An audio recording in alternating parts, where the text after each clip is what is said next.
Ma'am Jo, ang kuan kadtong mga grupo adto sa may area ng Barangay Sabang.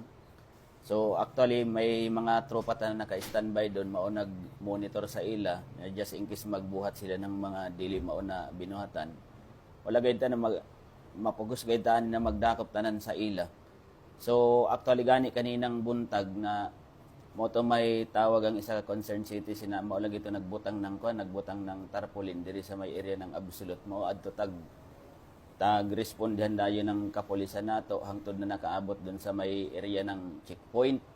Actually kadto gani na kuan, kadto gani na area doon. So tag-istorya nato ng mahinahon kalmado ba kadtong dato para undangan niya kana na kuan. Kasi dili nato gusto na mag-create ng kagubot. So actually ni kuan adto sila ni balik na doon sa area ng Sabang.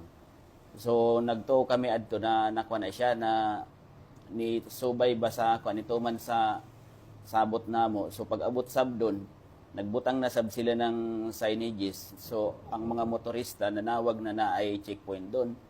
So kuman tungod lagi sa election period nato, wala gay na ibang tag-authorize na checkpoint ba.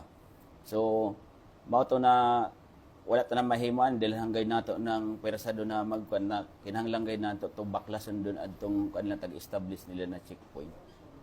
Sir, katong pagpampadlak nila sa pipila ka mga establishmento, kasi rason nila. Actually, mo ganito Ma'am Jo ang kang kanina na pag-istorya gani namo tagpangutana nga nung naging na padlak sila. Mo insist manggod sila ng kanila na sila ang tag-iya ng tibuok na Surigao City. Sa kana na kuan kana na kana sa mga ancestral domain ba pati kana na pangulikta. So tagpasabot ko gani kanina na kung naa may ganit na kuan iagi nila sa korte pero dili na manggod na kuan sarado manggod ang panghuna-huna mao to na dili na gid ako nagtaas ng istorya kanina. So, sa kinya kung hitabo, sir, liable ba sila? Kung sa'y pwede nila na ato bang mga kaso?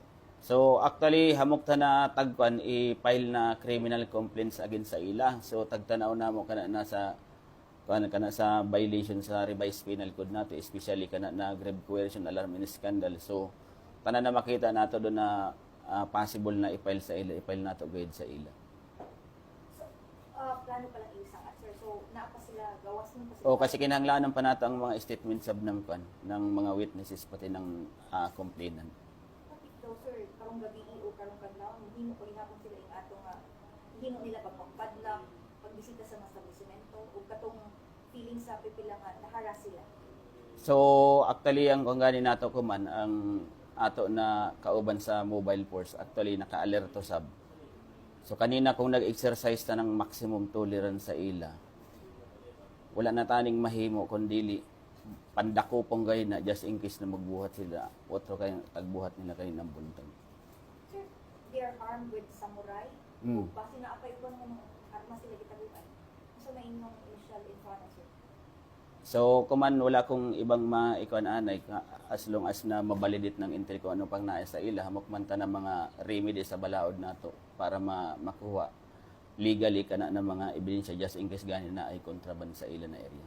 Pero di ba, election ban man karon, dapat kulay dalo nilang mga deadly weapons. So kana mangod sa bag-o kasi nato na COMELEC Resolution 11067 dati ang mga bladed weapon covered siya doon sa COMELEC resolution. Pero kani ko man sa bag-o nato na COMELEC resolution 11067, dili na gayud covered ang bladed weapon. So possible doon siya sa regular crime na ma-file nato doon sa nato sa revised penal code. Separate siya na violation. Dili na doon sa COMELEC resolution nato.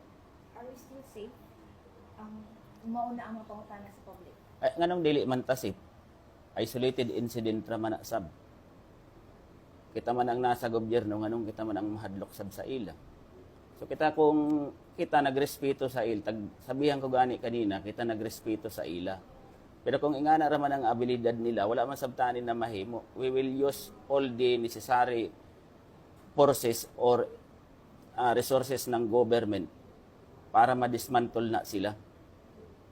Dili nato tagkahadlok kana kita nagsubay ra lamang na nag-exercise kita ng maximum tolerance kasi dili nato gusto na may mahitabo na naay mga matay diha na kuan tungod ra sa ingana nila na abilidad. So kung i-label kasi nato ang kuan nato sa ila.